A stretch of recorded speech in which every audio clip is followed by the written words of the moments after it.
Hello and welcome to The Late Show. I'm Belle Donati. Each day here on the show, we take a theme, a category of watch, and we dive into the different examples on display within that category here at the Salon. Here is where you'll get to see certain pieces up close.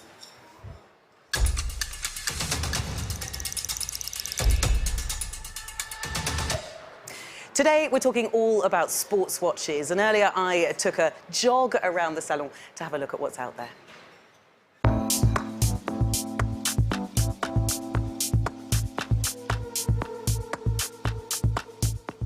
I've been walking around the Salon for a week now, and I have to say I am one of the few people foolish enough to be wearing high heels. What would have been unthinkable 20 years ago is now the norm. That is business attire with trainers, sneakers for the Americans.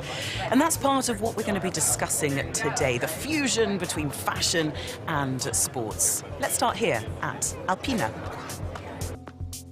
First up, it's the Alpina watch's Alpina Extreme Regulator Automatic Navy Blue. Alpina was founded by mountain lovers a century and a half ago. They wanted to make a shock-resistant, anti-magnetic, waterproof and stainless watch. This Alpina Extreme meets those specifications. The dial is exceptionally easy to read with its regulator-type display, the rubber strap suitable for extreme conditions. It features a cushion-shaped 41 by 42.5 millimeter case in steel, waterproof to up to 200 meters, a regulator-type display with separate hours, minutes and seconds, and a black dial with a triangle pattern. Baume & Mercier Riviera 10716. To celebrate 50 years of the Riviera watch, Baume & Mercier is breathing new life into its nautical model. This diving watch has a sturdy silhouette. With its interchangeable bracelets, it can adapt to any circumstance. The smoky blue dial reveals the gears of the automatic Baumatic house movements. It features a 42mm stainless steel case, waterproof to up to 300 meters, 12-faceted unidirectional rotatable bezel with blue lacquered treatment, and dial in smoky blue sapphire with luminescent wave designs and indexes. Japek & Company Antarctic Titanium Dark Sector. With its titanium case and perfectly integrated bracelet, this dark sector asserts its sporting appearance. The dial displays traditional motion work surrounding a double row of arched segments. The empty space between each segment serves to mark the hours. It's simple and efficient. It features a 40.5mm titanium case with integrated bracelet, geometric hour display via segments in the circle, and monochrome watch in shades of grey.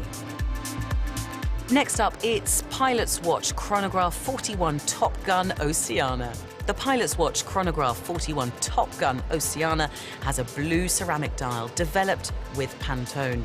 It draws inspiration from the color of US Navy overalls. The model is driven by a robust and reliable mechanical chronograph manufacture caliber.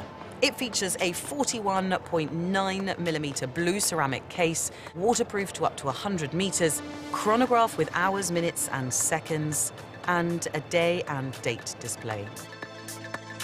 Laurent Ferrier Grand Sport Tourbillon Pursuit. Laurent Ferrier's Grand Sport Tourbillon Pursuit model features a salmon pink dial inspired by the sunrises at the 24 Hours of Le Mans racetrack. With its sporting elegance, the model only reveals the complexity of its tourbillon mechanism via the sapphire crystal caseback. It's like a racing car hiding the sophistication of its engine. It features a 44mm titanium case with integrated bracelet, gradient salmon pink dial with drop-shaped luminescent appliques, tourbillon caliber with double balance spring visible via the sapphire crystal caseback. Montblanc 1858 Chronograph Automatic Zero Oxygen, the 8000. A model dedicated to mountain climbing, the Montblanc 1858 Automatic Chronograph Zero Oxygen, the 8000 pays tribute to the highest peaks of the planet and to the mountain climbers who dare to climb them. The absence of oxygen in the case prevents condensation from forming at high altitude, while also avoiding oxidization. The caseback is engraved Spirit of Exploration. It features a 42mm stainless steel case devoid of any oxygen, bidirectional black ceramic bezel with cardinal points, and grey dial with sfumato glacier pattern and blue luminescence. Next up, it's the Oris Pro Pilot Altimeter. In 2014, Oris released an automatic watch with a mechanical altimeter. It was a world first. With its new model, Oris is improving the performances of its altimeter. The brand has fitted the watch with an innovative carbon fiber case. The Pro Pilot altimeter can indicate altitude up to 19,700 feet or 6,000 meters. It features a 47mm one-piece carbon fiber and titanium case, black dial with mechanic altimeter's altitude scale, and green textile strap with leather lining. And finally, it's the Rebellion Timepieces Predator 2.0 3H Dakar. Created in honor of the Dakar Rally, this Predator 2.0 with 3 hands and the date sports the warm tones of the desert. It combines a powerful design inspired by the World of Endurance Championships with precise and robust Swiss-made mechanics. The model has a generous carbon and titanium camouflage patterned case ready for adventure. It features a 48mm black DLC-treated titanium and coloured carbon case, honeycomb dial with date window at 3 o'clock, and textile strap with Velcro closure on titanium buckle.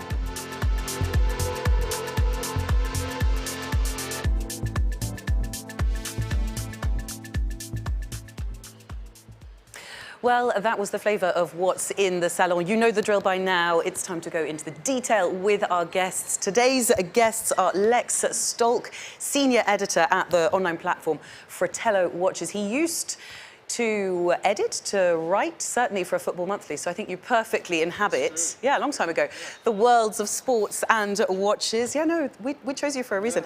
And Andrea Casalegno, who is the creator, he's a content creator and author at the online watch platform I Am Casa. Welcome to you both. Thank you for having us. First question, we're talking about sports watches. What is a sports watch? Let's start with you, Lex. Let's say that a sports watch is a rugged watch, like an everyday watch you can wear to the office and then play squash with, although you probably want to take it off before you do that. But it is a watch that can withstand some stuff, water, pressure, that kind of things. Do you agree with that, Andrea? To me, that's what it should be, but being nowadays technology is capable of doing more. We were talking about it previously. I would also go boxing or whatever with a Calatrava or something like this. But so to me, it's more sort of an aesthetic look it should have, or brands would like it to have. And so it's more of a proposition, but I do agree on the fact that it at least started with that and should also be. So it's very interesting to go deep down. And where does that aesthetic, where does that sort of, if we're talking about the rugged watch that needs to withstand sports, how does the stainless steel heavier watch fit into that?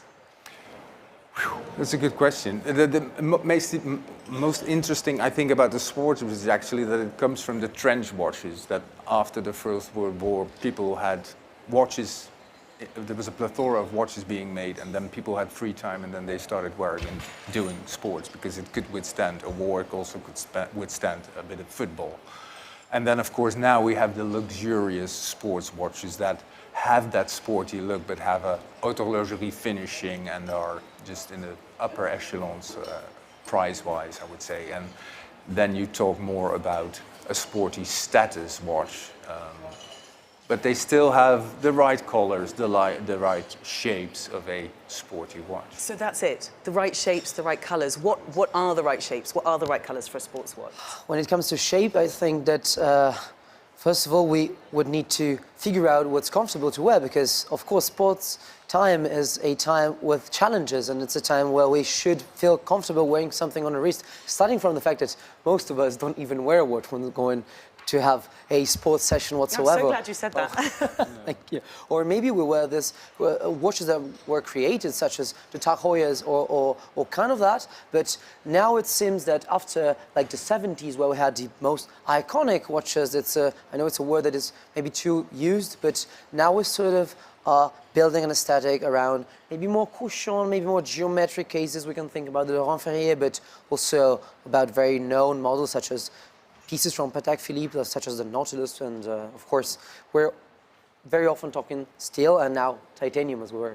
The ultimate sports watch is maybe the Reverso from Jaeger-LeCoultre, made for polo. It was, yeah. And it's a rectangular watch. And actually a rectangular watch sits really nicely on the wrist. You can move your wrist, can't you, like that? Exactly, and it's very stable. But nowadays I think the majority of watches is round anyway, so most sports watches are round. And let's face it, there's of course the tool watches, the watches that are supposed to do crazy things like go to a certain level under the water or climb up to however many feet. The altimeter they have now in a carbon fiber case, very light with an updated mechanical altimeter you can take up to, I don't know how high, but yeah. So on the one hand, you've got those watches which are 100% created to do sporting activities. And then on the other hand, we've got the sports chic. Yeah, definitely. Should we really be separating this whole sports watch category between those two? What's the crossover, Legs? Yeah, I think you should separate them. There is a little bit of crossover, but there's also a crossover to like haute horlogerie, when you have a Laurent Ferrier in titanium with a tourbillon inside. The tourbillon is not necessarily associated with a sports watch, I would say. But do we see more on the salon this year? Do you feel like there's more of a trend towards the sports chic, or are we staying with that kind of very technical sports watch? For sure, we're also told that something is sportsy chic that before was maybe less popular, and I think that it's kind of focused somehow. IWC made it really clear, and also a lot of other brands. IWC, for example, both with the chronograph, the Pilot Oceana, I guess it's called, but also with the new Ingenieur, which should be the more sporty chic. That is very sport chic. I think sport chic is now the dominant factor with the popularity of the Nautilus, the Royal Oak, and then now the return of the Engineer, also Agenta design. I think that is now the most popular look, and you see that throughout the different price ranges. You have it from Tissot to Frédéric Constant to Laurent Ferrier and Patek, of course. It's of course something that's really wearable, really versatile somehow. Also because it says something. Yeah, of course it does. It says you're a sophisticated, chic person. But sporty still. Is there not? I mean, also, are we not? This might be sacrilege to say at a salon like this, but is there also the sense that you're either wearing a beautiful watch that's cost you a bit of money, or you're going off to play tennis with a connected watch, or you're going off to do your exercise with a connected watch that is not at all in the same category? Why do both? Or have something mechanical on the left and have something smart on the right? Do you double watch? I don't do it, but I see people do it. It's more and more. Yeah, more and more people do it. In Milan, it's like a sacrilege. What, to double watch? To do... Two double wrists with one actual watch and us connected timepieces whatsoever.